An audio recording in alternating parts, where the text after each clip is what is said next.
This is CGTN, China Global Television Network.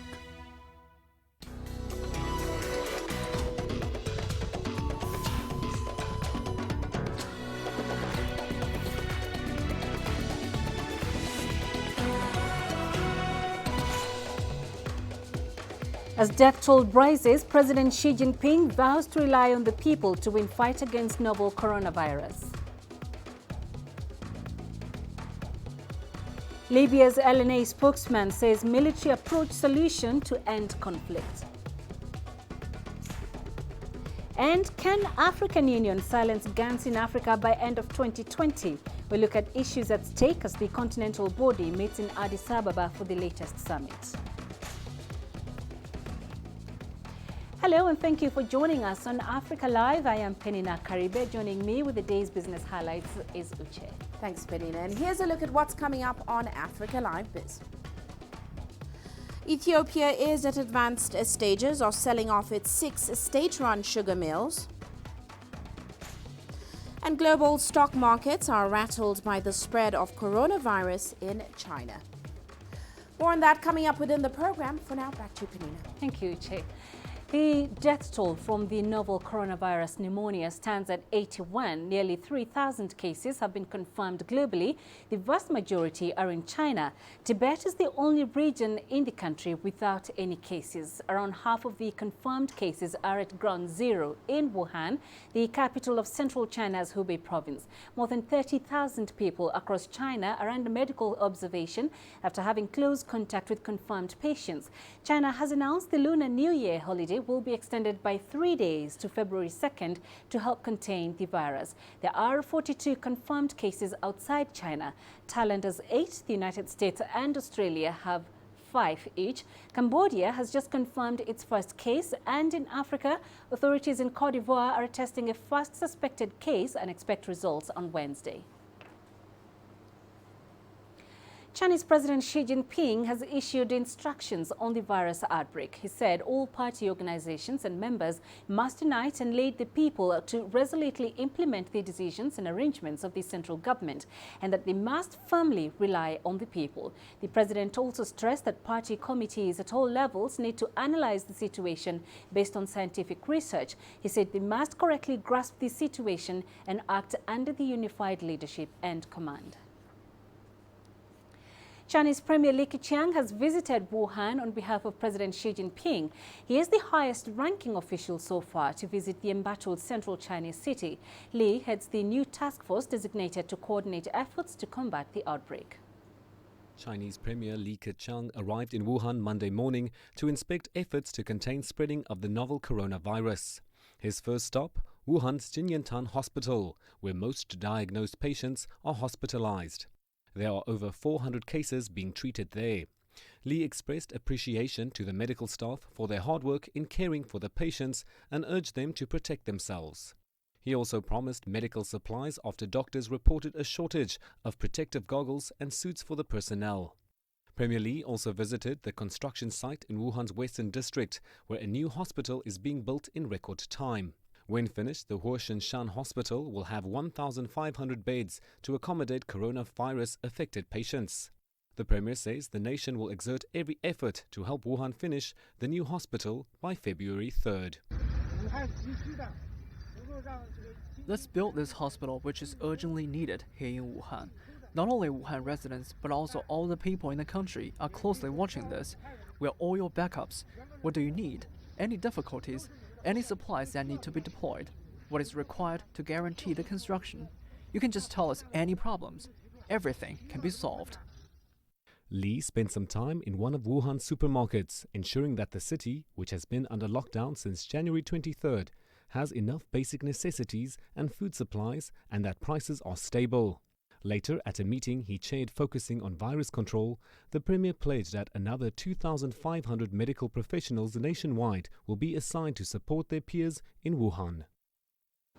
Meanwhile, CGTN has been following efforts by the country's Air Force medical team. Our correspondent Joe Chiashin has this report from Wuhan. Early this morning, I followed the Air Force medical team to another designated hospital in the city's Wuhan district. So far, the hospital have received 469 patients. Among them, 14 are in critical condition. The team with 143 medical workers arrived on the eve of Chinese Lunar New Year, which was Friday, and soon began their work the next day. Before the outbreak, the hospital's main services did not include treatment of the disease, nor did it have the effective disease control for the virus. So before, there were not specific protection measures, and several members of the team also helped fight SARS back in 2003 and have worked with Ebola in the past. And team leader Zhao Yin says this will definitely ensure proper respiratory diagnosis and further disease control. Our team has entered Wuhan Hospital's critical care department to understand their patients' conditions and work handover. The key work we did yesterday was to understand the infection control department. They're under stress due to lack of experience in dealing with infectious diseases. Our experts can help provide specific solutions. We want to make sure none of our medical staff get infected. This is a top priority for now. Zhao says the key work at the current stage for the team, however, about guiding local medical workers to prevent the coronavirus from spreading. As we see confirmed cases across the country now are surpassing 2,700, but the personnel situation is still not good. About 4 nurses on shift have to tend to about 45 patients, and the Air Force Medical Service hopes to play a growing part in the pneumonia relief. Government officials in Hubei province, which is worst hit by the novel coronavirus pneumonia, have briefed the media about the latest developments. They say a large number of people are going to clinics in Wuhan to have their body temperature tested. The city now has 62 fever clinics, and officials say moderate guidance is needed so that patients go to clinics and not only large hospitals in order to facilitate the testing process. China is putting in place several measures to prevent the virus from spreading. 79 train stations have been closed, and at 1,000 rail stations, passengers' temperatures are being checked at exits and entrances. Several cities and provinces have suspended inter-provincial bus services, including Beijing, Shanghai and Hubei. The country's travel agencies have suspended domestic group tours, and group tours outside China will be cancelled starting today. Large public events have been cancelled, and museums, along with popular tourist sites, have been closed. China is also banning all forms of wildlife trade, which is thought to be the source of this coronavirus. Violators face criminal prosecution or having their business closed. Special fast-track routes have been set up to make it easier for emergency goods to arrive in Wuhan. China's Civil Aviation Service reports that hundreds of flights have dispatched nearly 450 tons of medical equipment across the country. Nearly half of those goods were sent to Hubei province, along with 2,000 doctors and nurses. And the Chinese Center for Disease Control and Prevention has also started working on a vaccine. It says researchers have successfully separated the virus and are now working on screening the virus strain. The production of protective medical gear is ramping up to meet the needs of thousands of medical workers, especially in Wuhan. CGTN reporter Hu Weiwei in southern China's Guangdong province takes us to a factory which is working 24/7 to meet that urgent demand.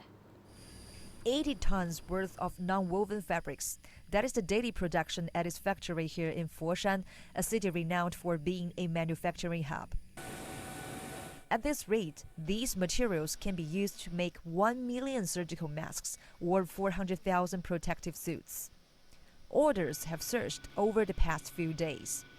The orders that we have received within the past 3 to 4 days are even more than the total of what we usually receive for a whole month. We resumed a production line which was suspended during the Lunar New Year holiday. Some employees returned at 5 o'clock this morning to get back to work. The factory is at its maximum production level now. Over 120 staff are working around the clock on 3-shift rotations. These 2 rolls of fabrics are among today's productions. Now, let's take a look at the label here. The date, January 27, made in China, and here, age 12. What does it mean? It's the standard. The highest standard of such fabric is age 13, and 12 means it's the second highest standard. And that means these fabrics can be made into a N95 mask, something like this. And this is for doctors' use, and is now facing a shortage in China. The factory says it will try to guarantee a stable supply and price, but a major difficulty now is a shortage of labor in downstream factories. It takes time to process these materials into complete medical supplies. For example, a worker can only produce 20 protective suits per day at most. So it is a problem when the factories cannot find that many workers to make enough supplies in a timely manner. The manager says one solution is to buy more machines for production, a suggestion the government is now considering. He Weiwei, CGTN, Foshan City, Guangdong Province.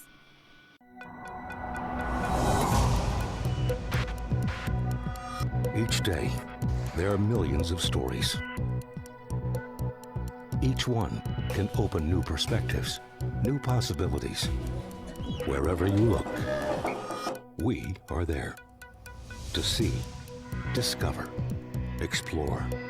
We put the pieces together to find what really matters to you, all around the world, all around the clock. Our reporters are at home across the globe. From our headquarters in Beijing and production centers in Washington, Nairobi, and London, China Global Television Network. Stories from across the globe, reaching people across the globe. CGTN. See the difference. And now to the latest on the Libyan conflict. The spokesman of Libya's eastern-based LNA forces said over the weekend that a military approach is the solution to end the country's conflict. This came as the LNA announced an attack against militias in Al-Haisha city, about an hour away from Misrata. The LNA said their attack was preemptive and it's not considered a breach to the latest ceasefire. Here's CGTN's Adel Mahri with more. After multiple breaches to the Libyan ceasefire have been reported from both rival parties, the spokesman of the Libyan National Army says they've always believed that a military approach is the way to end the conflict. We went to Moscow and we went to Berlin and many cities before that, not looking for a solution. We know that the rifle is the solution. The solution is in our precedents and our ammunition, but we always try to listen to the international community and to mediators until the world reaches the conclusion that we are fighting terrorist groups. Khalifa Haftar's military approach was clear since his offensive against the capital Tripoli began last April. However, it's the first time the LNA says it out loud. The LNA is convinced that negotiations with Sarraj are of no use because he always resorts to Turkey, while Turkey is looking for its own benefits and appears to care more about its rights in the Mediterranean oil and gas than reaching peace in Libya. Al-Mismari's remarks came as he was announcing an attack the LNA led this week against militias in Al-Haisha city, an hour away from Misrata. According to Al-Mismari, militants from Turkey came to that city preparing for an attack against his forces. I think the peaceful solutions won't probably be effective. During his meeting, Erdogan, the Algerian president, clearly said the fighting must stop in Libya. He also suggested that all talks should be through the African Union. I don't think the AU can solve the conflict simply because Turkey, which is part of this conflict, now is not a member. The AU has no authority over it.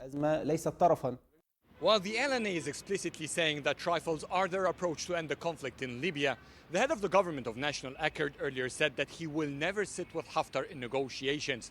Both are wasting the efforts of the international community and the United Nations, which indicates that the resumption of the civil war in Libya is probably only a matter of time. Adel Mahroui, CGTN, Cairo. On to Somalia now, and the country's army is being prepared to push back militants in the south and central regions of the country. The latest efforts come as the Horn of Africa nation prepares to go to the polls later this year. CGTN's Abdulaziz Bilo has more from Mogadishu. These soldiers are the latest batch to graduate from this government-run military training academy in Mogadishu. Army commanders say the forces who've undergone months-long training will be deployed to dislodge armed insurgents in several parts of the country. Tonight is a historic night, a happy one for the Somali public, but a bad one for the enemies of Somalia. What you are defending is not an individual or a clan, but the Somali nation. You are the hope of the Somali people. Your actions on the battlefield will determine Somalia's future. Some of these troops will be stationed in the Lower Shabelle region, the epicenter of the conflict in southern Somalia. Government forces have liberated a string of towns and villages there in recent months. Additional troops will also be deployed in the Gedo region along the border with Kenya.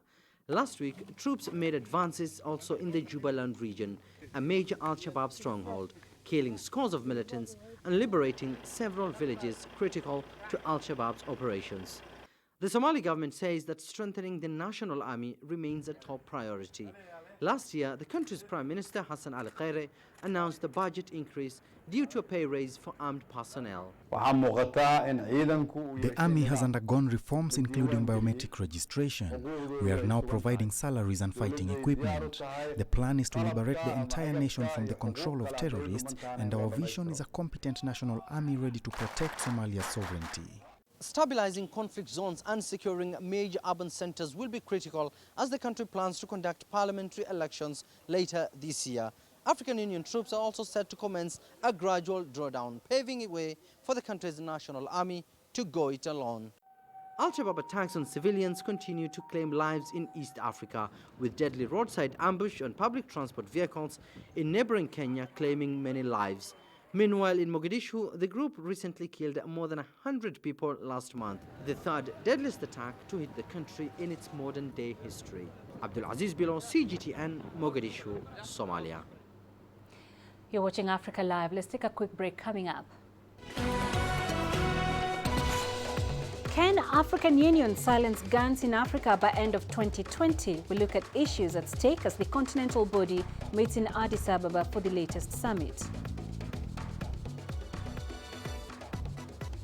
And families in Zimbabwe trek to unsafe wells as taps run dry in Bulawayo.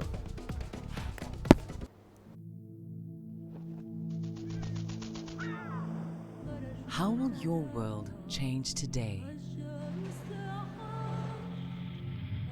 What happens here? What happens there? Or what you make happen for yourself. If it matters to you, it matters to us too. Your stories are the stories that need to be told. Africa Live. Find your voice.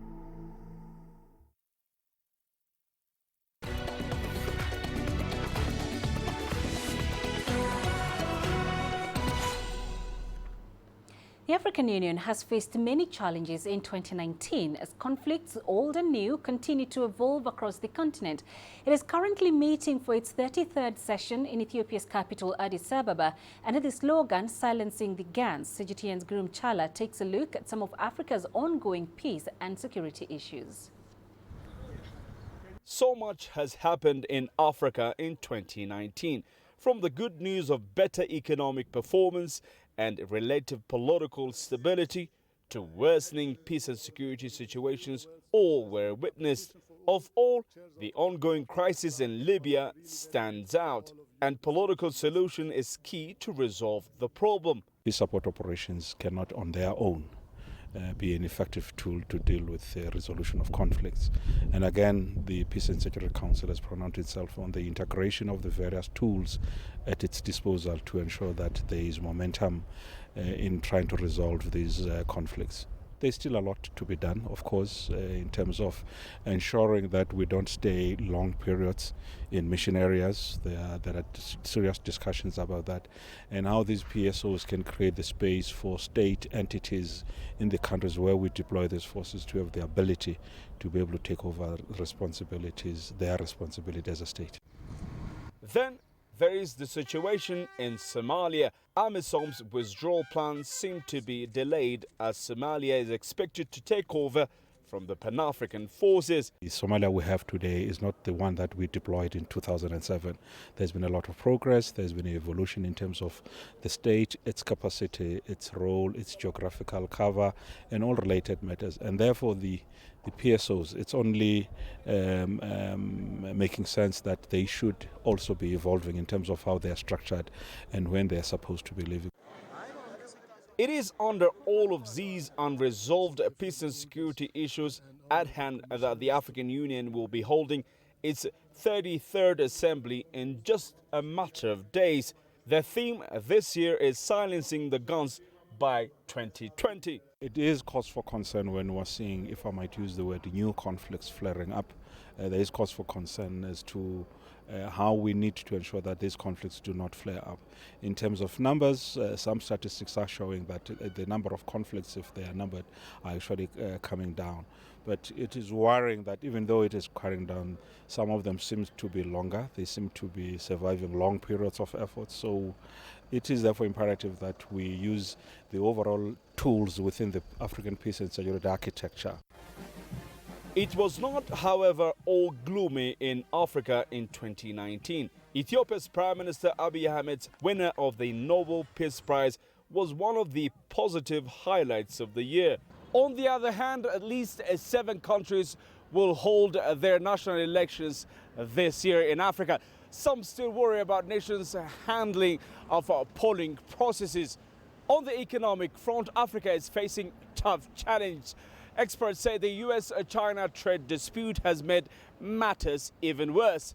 The AU heads of state and governments are hoped to address all these challenges against time. Grumtala CGTN, Addis Ababa, Ethiopia. A group of farmers in western Kenya are processing water hyacinth into manure in a bid to boost crop yield in farms and help conserve Lake Victoria. Water hyacinth remains a tenacious weed in various African countries. It has choked off large parts of Lake Victoria, a freshwater lake that straddles Kenya, Uganda and Tanzania. CGTN's Daniel Arap Moi tells us more.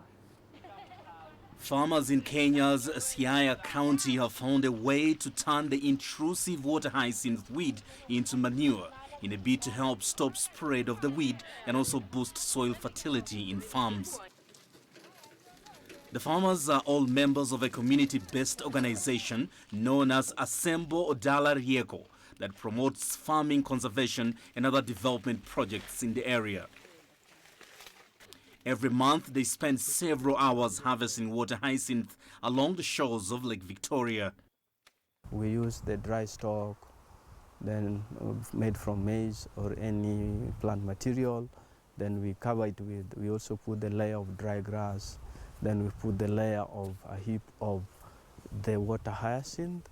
Then we cover with the topsoil, which will aid decomposition, and then we sprinkle wood ash, and the wood ash acts as a base to neutralize the acidity, and then we sprinkle water, and the water will help in making a moist environment in the soil.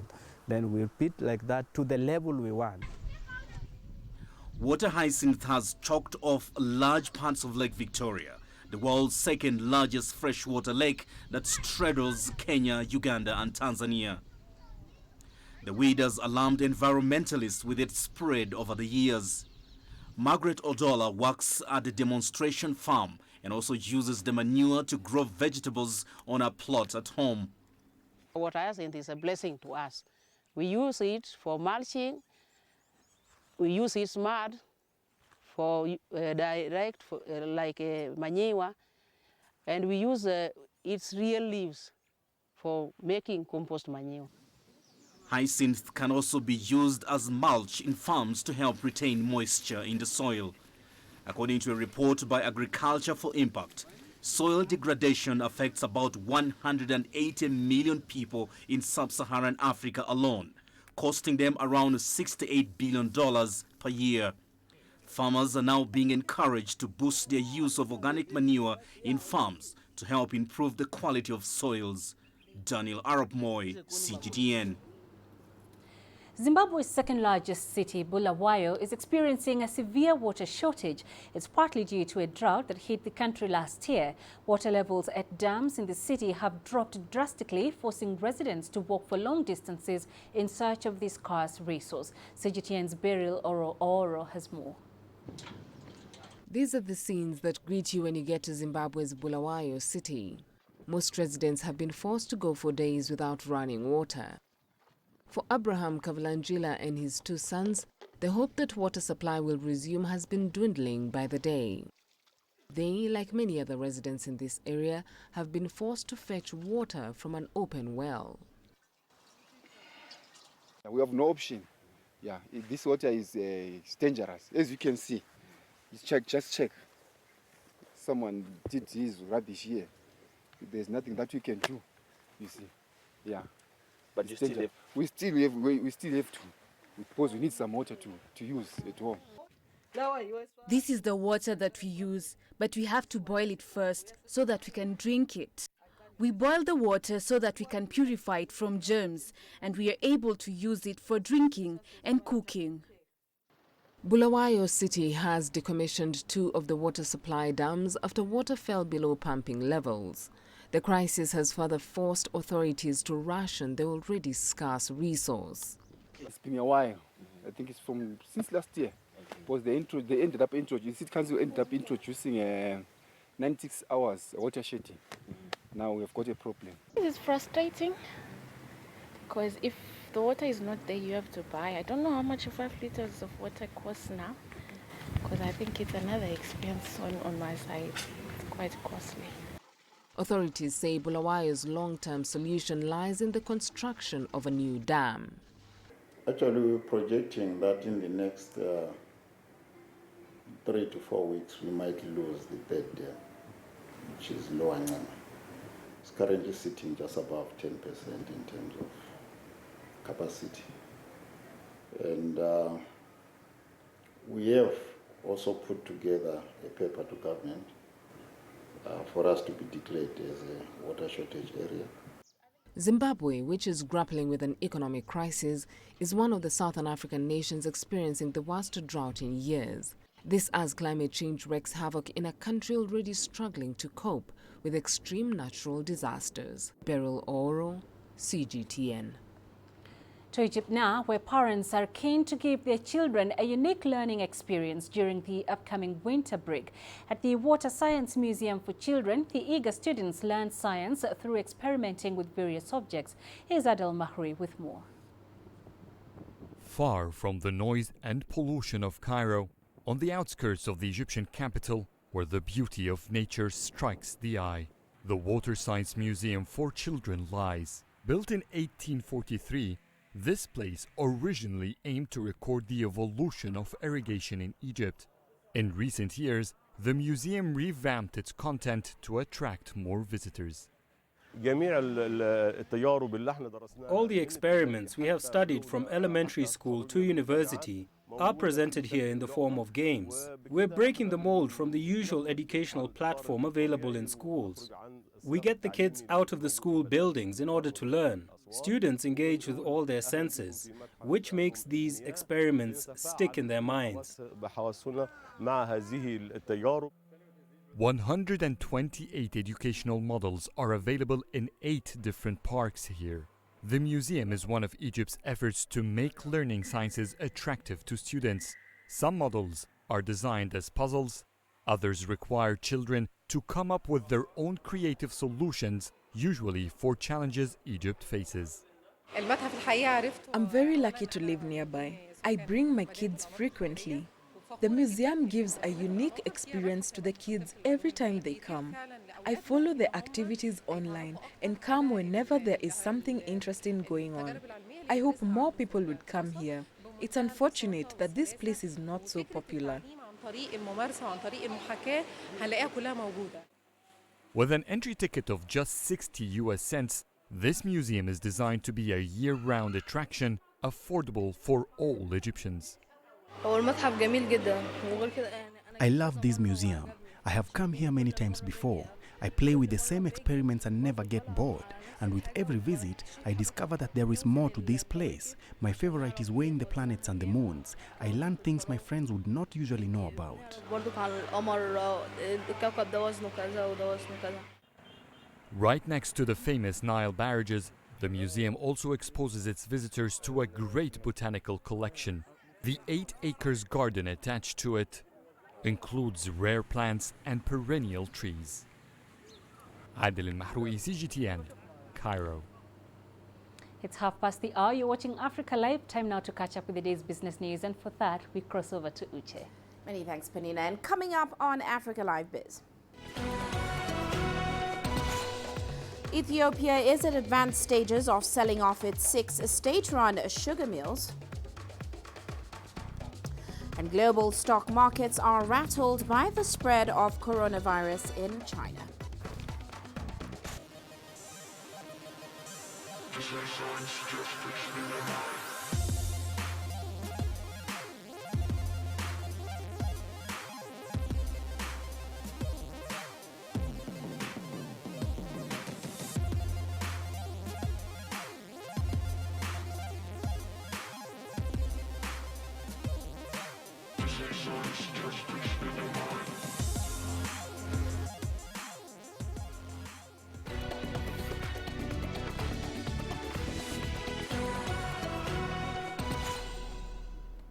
Well, let's start off in Ethiopia. The country's corporate privatization plans are in high gear as the government releases the privatization timelines of state corporations.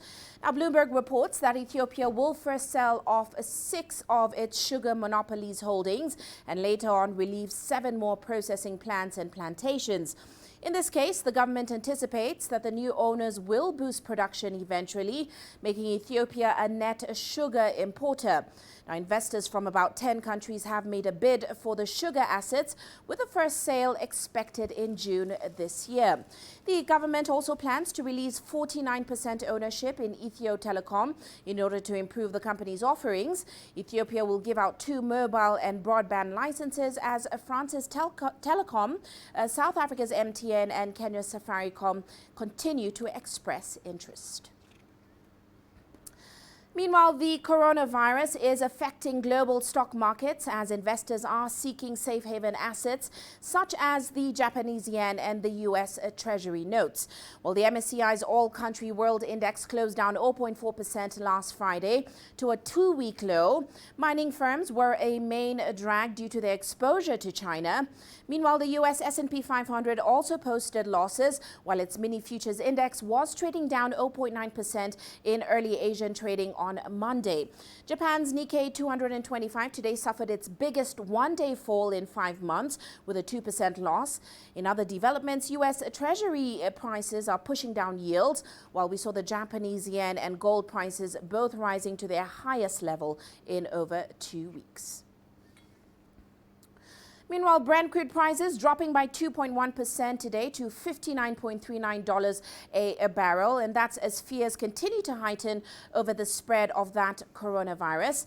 West Texas Intermediate also fell, down 2.3% to $52.94 per barrel, as of course it emerged that the death toll had risen to 80 people. Saudi Arabia's energy minister, Prince Abdulaziz bin Salman Al Saud, however, sought to calm markets. He says they are primarily driven by psychological factors and extremely negative expectations. Al Saud also said such extreme pessimism occurred in 2003 during the SARS outbreak, but it did not cause a reduction in oil demand. Oil prices have been hit by concerns that the flu-like coronavirus in China could spread, and that of course has curbed travel and therefore demand for oil. China is the world's second largest oil consumer, and public transportation has been suspended in about 10 Chinese cities. Well, heading back to the continent, Total and Tullow Oil, the main stakeholders in Kenya's Turkana oil project, are in the process of selling off their stakes in that project. Now, Tullow intends to dispose of its entire 50% stake, while Total, which owns about 25% of the project, is selling half of it. Oil exploration in the northern part of Kenya has encountered several hurdles. They include local community unrest and poor road infrastructure. The sale could result in Tullow's complete exit from the project, even as uncertainty looms over the project's launch date. Now, the two oil companies have contracted French bank Natixis to conduct the sale of the blocks in the South Lokichar Basin. The value of the Turkana oil project is estimated to be between $1.25 to $2 billion. Commercial production of oil in Kenya is expected to begin in 2022. However, the exit of UK-based Tullow Oil could scuttle the entire plan. Now, in the rich volcanic soils of central Madagascar's Itassi province, over 1,000 meters above sea level, grows a rare and fragrant coffee, which is coveted by bats and humans alike.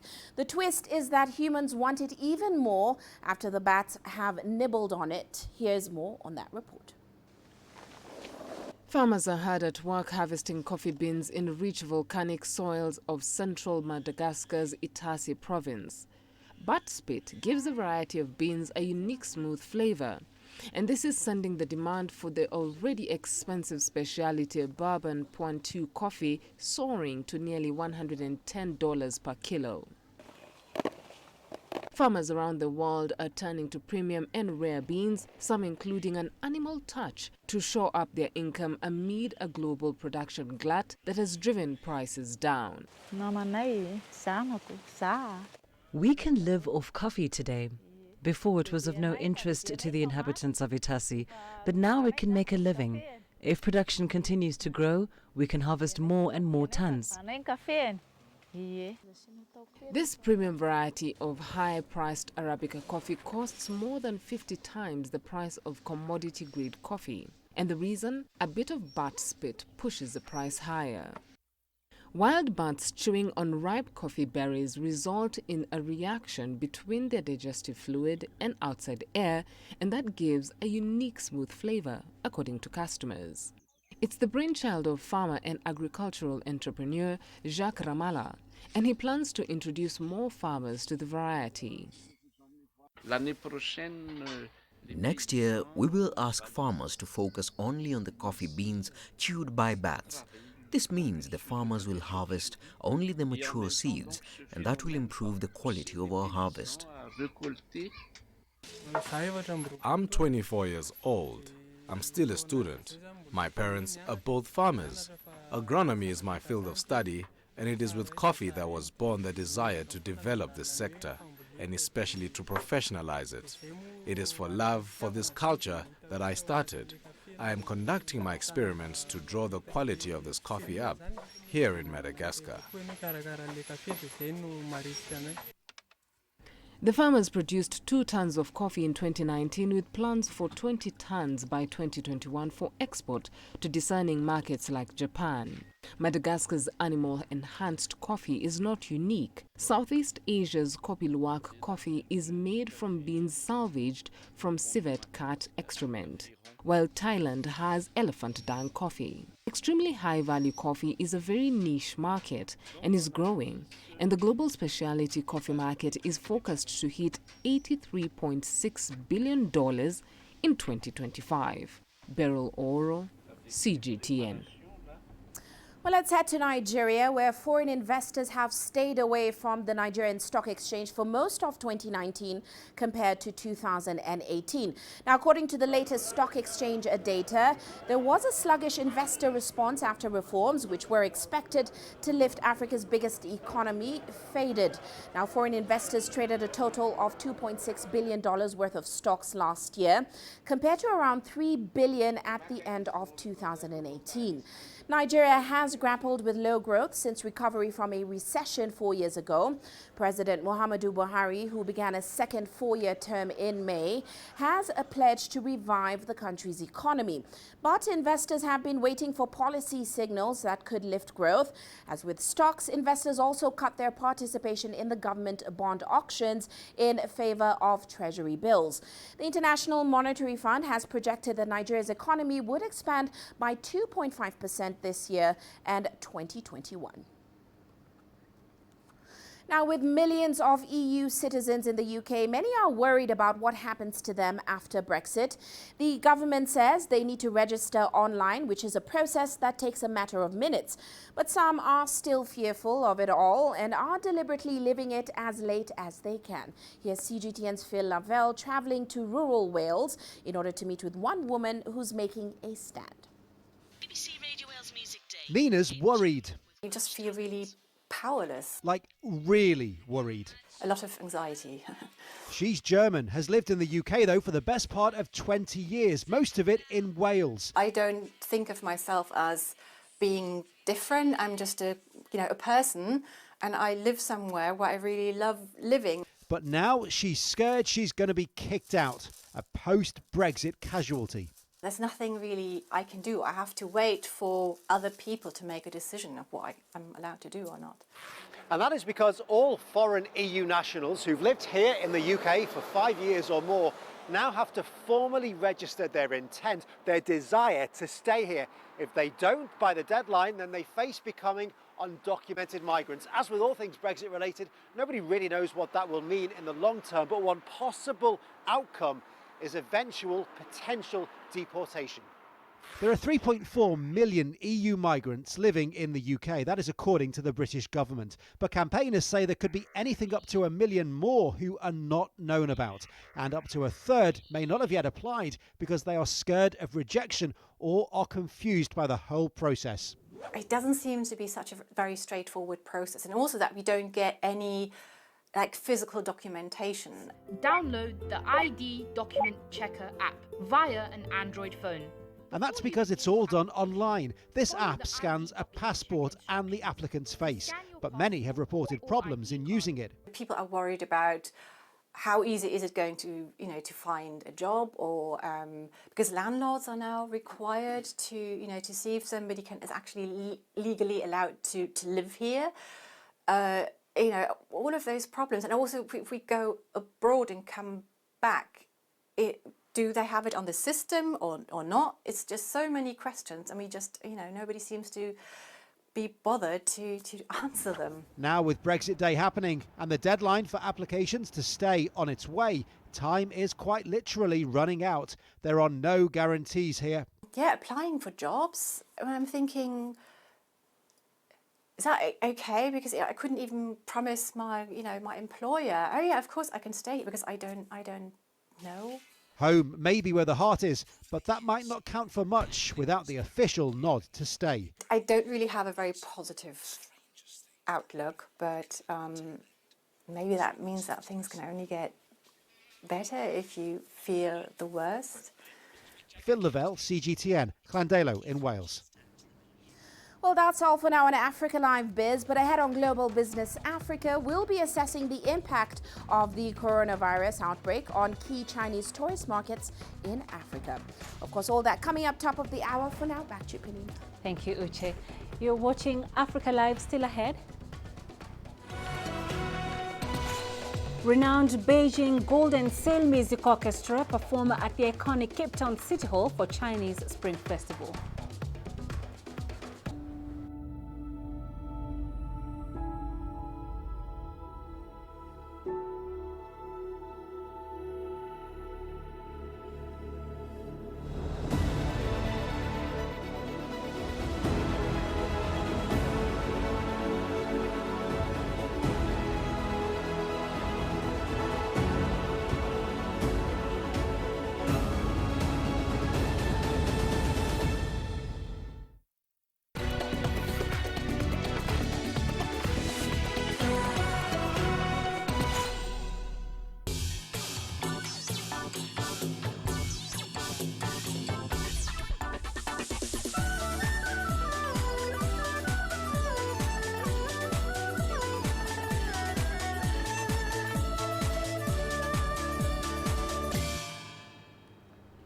The renowned Beijing Golden Sail Music Orchestra performed at the iconic Cape Town City Hall in South Africa to celebrate the start of the Chinese Spring Festival this weekend. Renee Delcam has more.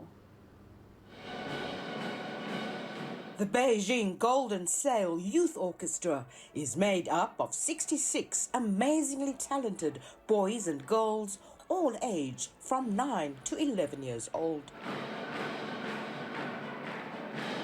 And the youngsters wowed their Cape Town audience with their highly professional sound. I feel extremely honored to be here with a student. I think this is an unforgettable experience for especially these children. They are young children. The orchestra is all under 12 years old. Maybe the youngest one is 9 years old.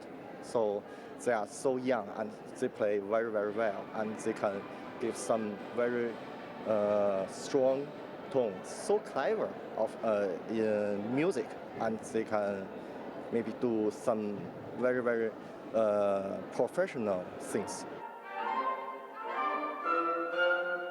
Both the mayor of Cape Town and the Chinese consul general to Cape Town praised the young musicians and wished everyone a happy and successful Year of the Rat.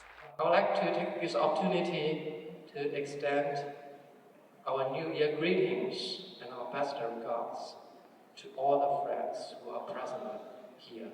And I wish everybody a very successful and a very prosperous Chinese New Year. We have this special concert here, so we will do the best here.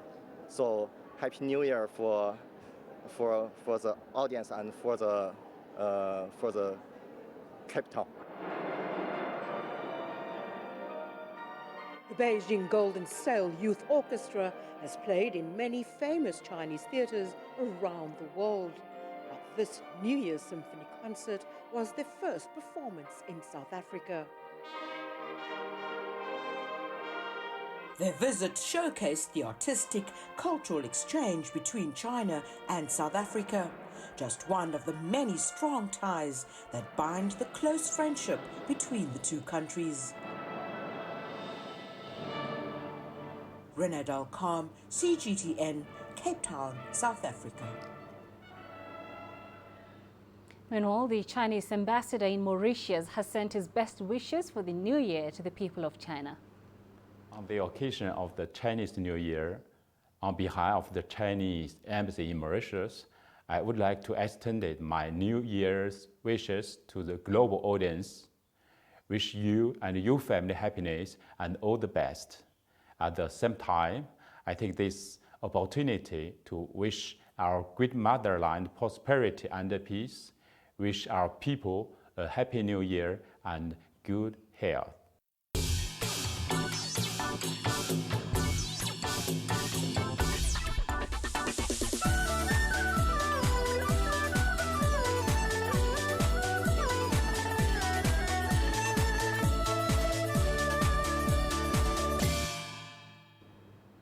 Coming up in sports.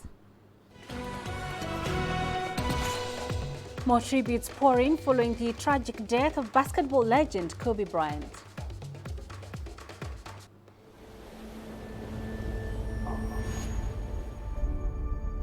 How would you create your legend? On the fields, on the tracks, in the arenas of Africa. Were you born to be a player? Could this moment be yours?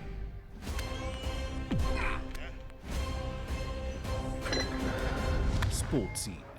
Find